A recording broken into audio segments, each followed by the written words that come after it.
Good morning and happy Friday. So my name is Jen Bailey and I'm a VSG athlete. And if you're new here, thank you for showing up. If you've been here, thank you for supporting. I appreciate everyone. So today I wanted to go over 5 things I wish I knew before having VSG surgery. Now, with this, they're going to be in no particular order, and they're also not entirely going to be like those negative Nancy things, like, oh my gosh, I wish I would have known blah, blah, blah, or else I wouldn't have gotten it. Like, it's not that. It's just things in my experience that I wish I would have known about, whether, it helped me afterwards or, sometimes it hinders me. But needless to say, I am still grateful for the surgery and, what it's provided for my life. So yeah, let's get it. Let me see if my guy wants to come up here because he looks so sad right now. Karma, you want to come up here? You can come up. Okay. He's just going to hang out. He was on the floor. Just okay.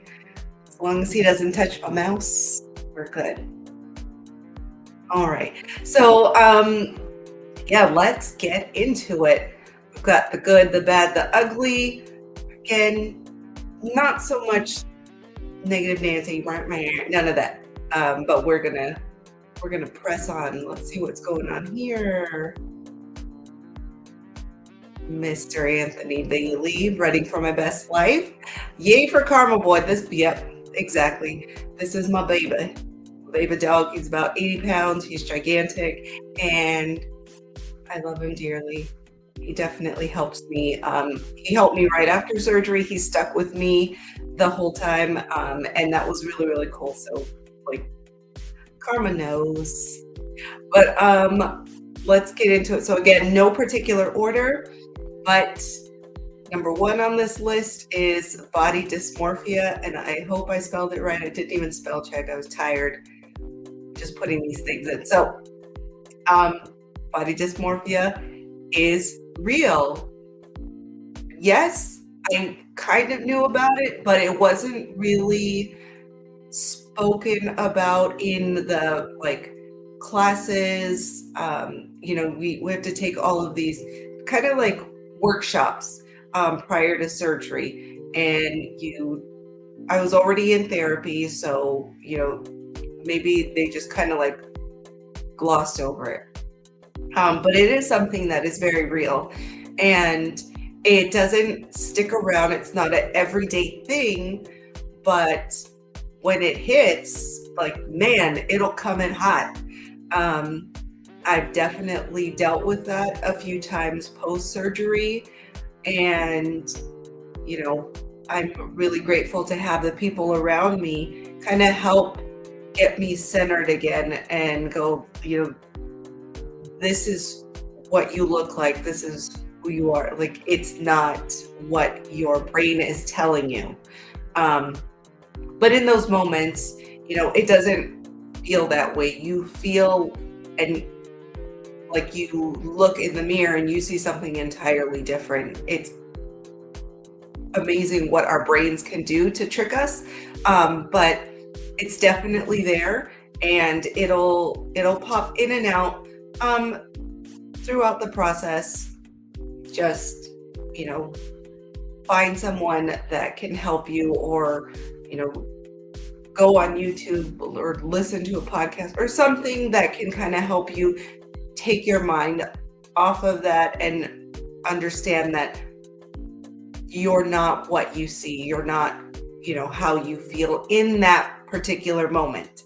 But yeah, I've talked about it before. I had an issue with some shoes, and it immediately took me backwards. And my family was here. I was snot crying. It was not great. All the feelings came up, and they helped me through it. My episode lasted maybe an hour or so. And then I was able to kind of like get grounded, come back and go, okay, that was just my brain tricking me. I am this way now. I don't look like that. I don't feel like that. So yes, it happens, but it will also pass. Number two, and this one's just kind of like silly because it was something I didn't know. No one talked about it. I didn't expect it. I knew when I left the hospital, I was not just, it's the surgery. They're removing that chunk. You're not going to walk out of there, 20 pounds thinner. But I did walk out looking and feeling puffier than when I walked into the hospital that morning. And that was just like all of the things that were put in, like, it's a gas or something, to expand your abdomen so they have room to work. But yeah, I came out really feeling like the Stay Puft Marshmallow. Back in the day, the Ghostbusters reference, if you know, like the old school one. That's what I felt like. And I didn't know that was a thing. But, just something that happens. It does go away within a week or so, all this stuff. As long as you move your body, you're helping your circulatory system, you're helping things move around, you're helping release that gas, the pain that comes from it. It's not crazy, but it is, uncomfortable. And you're going to start to drop this weight, slowly, but within the first week. So everything will happen. But yeah, I wasn't ready for that one. I was like, what the heck is this, you guys? Like, you're doing me dirty. But they weren't. It was just part of the process. And it definitely goes away.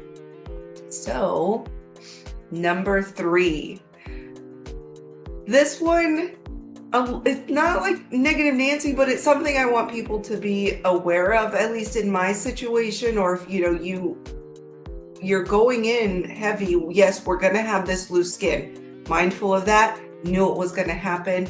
I really thought it was going to be more with my stomach and my arms. I thought my legs were in like okay-ish shape. I knew they had cellulite. But yeah, the loose skin on the inner thighs.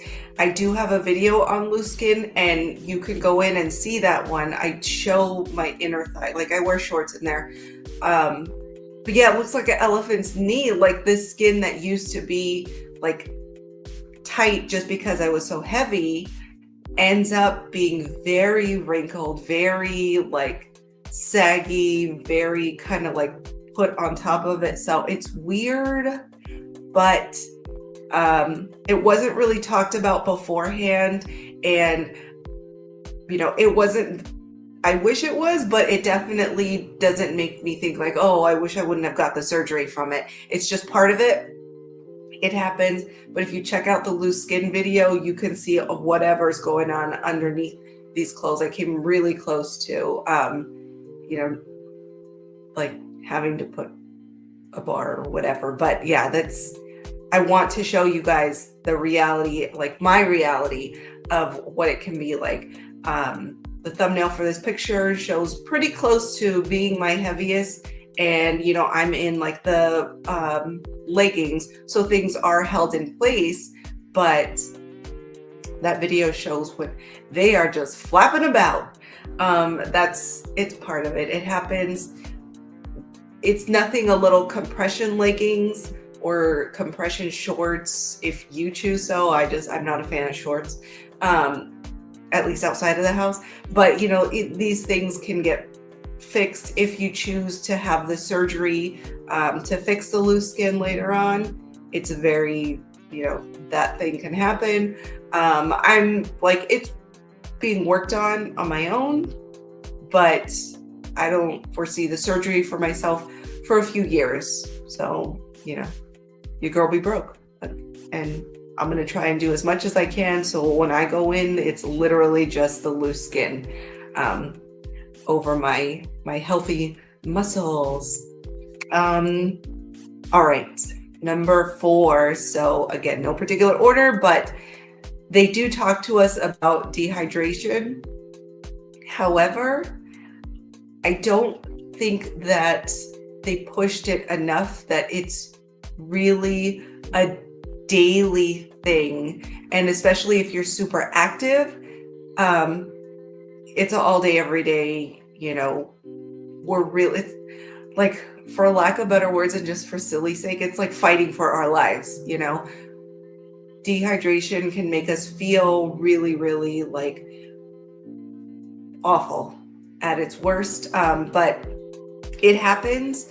I just wish they would have said, hey, invest in liquid IV or electrolyte or something, like buy stock in that stuff. Who knows? If you're that athletic, have it handy, because it's such a thing. Yeah, we start drinking from the moment we wake up until the moment we go to sleep. There's always like liquid in my hand, whether it's water or decaf tea. Maybe a couple times a week I'll have like a decaf coffee because it still has a little bit of caffeine in it, and I know that because it works right through me the way regular coffee does. So yeah, and I drink oat milk because I'm lactose intolerant, so I know it's not milk flowing through me.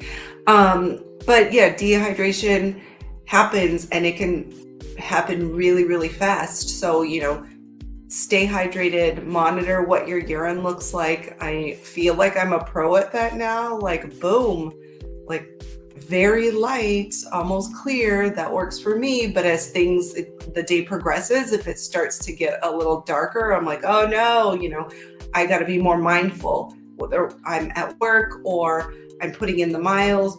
It's hand to mouth all the time. So dehydration, keep it like front of mind always. Hello, hi, I love you. I see you, thank you. Okay, oh gosh, she's pushing. All right, please don't do the mouse. All right, so let's go to number 5. It might take a few tries to find the right multivitamins that suit your body. So what's good for you may not be good for me. Same thing. What's good for me may not work for you. So don't buy in bulk. They told us, yes, we have to take these multivitamins for the rest of our lives, and got it. But no one ever really put it out there. Don't buy these things in bulk. If you think they're good right then, don't get a case of them, because as you progress, your taste buds do change in this, and that's really common. It definitely happened for me. So what I thought I was good with was not good after a few months. They ended up making me super nauseous. I was not great with the texture. The flavor started becoming disgusting. I could not tolerate it. So, don't buy in bulk, even if you get a good price. Just do, month to month for a few months and work from there. Or if you do buy in bulk, make sure you're able to, return or exchange, because you don't want to be stuck with these things and you're really not able to use them how you should. And, if you're all about giving away and you have that kind of money to do it, good on you. Again, broke girl here for me. I couldn't do that. So buy in smaller increments and see how it works for your body. If your body tolerates it, if your taste buds change, and then, move forward from there. The ones I currently have, I've been on for a couple years now because it's easy, it's great. I have another video showing those ones. They're bariatric multivitamins. I have a link. I'll put it in the description of this. If you go on Amazon, it's super easy. But They work for me, and I just take them at night because every now and again it'll make me a little nauseous. The nausea only lasts for like 3 minutes at most, but when it happens, woo, it happens like again, comes in hot. I get watery mouth. I'm sitting there like, oh no, are they going to repeat on themselves? It's not too often when it happens though, so it's not worth me trying to switch to something else. I like them. They seem to be working, and I'm just going to stick with them. So those are the 5. I do have a bonus here and something to end kind of like on a higher note. They don't tell us that the quality of life is going to be this good. They're like, in these workshops, everything it's going to be good for your body, like depending on how you work this after the surgery. It's not an easy fix, but I wish they would have told me that it was going to elevate my life and the quality of my life to such a higher level that I would literally like feel amazing most of the time. That's something I think that doesn't really get put out there enough. It's very like technical of, hey, this is gonna be good for you. If you have all of these other kind of ailments or things going on, whether it's diabetes, stuff like that, you slowly like not have to take your medicine because your body's getting healthier and that. But they don't really push how great it is if you follow through, if you do everything you should. Follow the meal plan. I still have the one that Kaiser gave me, so if anyone's interested, like I can email it to you in a couple PDFs if you'd like, because it is kind of like a big book. But I'm more than happy to share that because it was amazing, and that kind of kickstarted everything for me. So your quality of life is so much higher than anticipated, and I think that should be something that should be celebrated and should be taught right out the gate. Like, you do your part and everything's going to fall into place the way it should, or for the most part. Granted, some of us are going to have hiccups along the way. Some of us might have a couple setbacks, but that's where we're at. So those are the 5 things I wish I knew before having VSG surgery. Again, this was never going to be like I wish I would have known about loose skin. I knew loose skin. I knew all like the negative things, so to speak. Some of them I didn't realize like they were going to be that way. But again, none of them are anything that would make me not want to have the surgery, because it's made my life so much better. But yeah, I wanted to share that with you guys, and just, take it for what it is. Take my experience for what it is. I so appreciate you hanging out with me and going on this journey with me. If you could hear it, I've got a cold, or it's coming in again. Where I work, I did work with some little kids, and I think that's where I got it, because there's little babies just coming in, sneezing all around. I was using my sanitizer, but I don't know. Maybe they got me. Who knows? But they were so dang cute, so it's whatever. It's part of it. But yeah, if you want, you can follow along my journey on Instagram. I'm on there as Jen_Bailey17. I think if you search VSG Athlete, it'll probably pop up, but that's my handle on there. Strava is at Jen Bailey.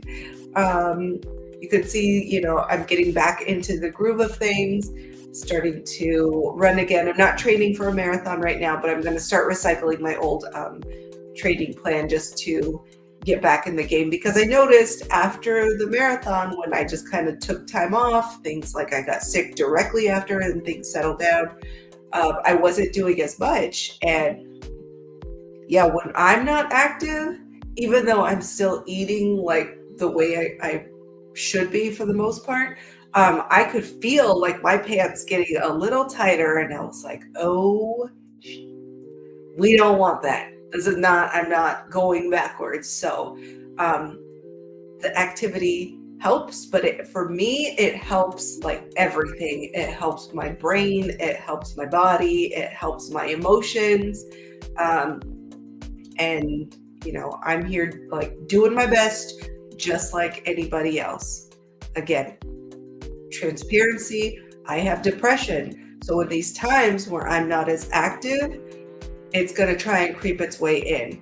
I need to be out there, I need to be active, I need to be that way for my mind, I need to be that way for my body. um, I need to be that way just for myself. Self-care is not selfish. Can't stress that enough. So do what you can, get your 30 minutes of activity out there. Um, you know, just be active, even if it's challenging some days. It can be, I hear ya. So yeah, we're all human. But again, I appreciate you for hanging out with me. Thank you so much. If you have any questions or comments, feel free to put them out there. If you say something and it's in a paragraph, I'm most likely going to respond in paragraph form as well. Like there's no shortage of any. I'm happy to answer. Sometimes it may take me a week or so, just depending on life, but I see it, I'm there. If you don't want it to be out in public, then DM me on my Instagram. I've gone through plenty of things back and forth, and it's been great. So I hope you have an amazing weekend. Happy Mother's Day to all the mamas out there. Happy Mother's Day to all the fur baby mamas. And I will see you next time. So let's get Karma. Oh, good Lord, Guy. Okay. You want to say goodbye? There he is. So until next time, sending light, love, and happiness. Bye.